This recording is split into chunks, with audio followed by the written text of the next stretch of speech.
இந்த பூமியை எப்படி உருவாக்கி இருக்கிறார் படிங்களா? படிப்போம். 2 பேதுரு 3:12. கடவுளின் நாளை எதிர்பார்த்து அவர் வருகையை விரைவுபடுத்த வேண்டும். அந்நாளில் வானங்கள் எரித்தழிந்து பஞ்சபூதங்கள் வெந்துருகி போகும். என்ன சொல்றாரு? பஞ்சபூதங்கள். இந்த பூமி எப்படி தேவன் உருவாக்கி வச்சிருக்காரு? பஞ்சபூதங்களை கொண்டு. சரிங்களா? இந்த உலகத்தை நீங்க நிறைய பேர் கேட்கலாம். என்ன நம்ம தமிழுடைய பண்டைய புராணங்களை படிச்சா கூட பஞ்சபூதங்கள்னு சொல்லுவாங்க. அப்ப இந்த பஞ்சபூதங்கள் என்னென்னது? நிலம், நீர், காற்று, ஆகாயம், நெருப்பு. அதுக்கான சாட்சி நம்ம வேதத்தில் படிச்சிடலாம். பிரசங்கி 1:3. சூரியனுக்கு கீழே மனுஷன் படுகிற எல்லா பிரயாசத்தினாலும் அவனுக்கு பலன் என்ன? அப்ப என்ன சொல்றா?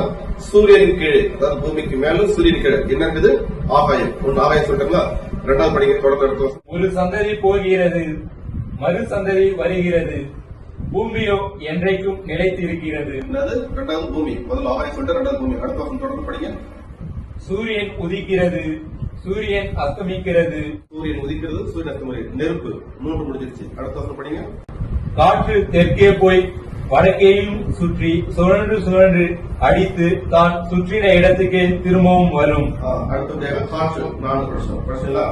அடுத்தது எல்லா நதிகளும் சமுத்திரத்திலே ஓடி விழுந்தும் சமுத்திரம் நிரம்பாது. நீர் 5. அப்ப தேவனுக்கு எப்படி படிச்சிருக்காரு?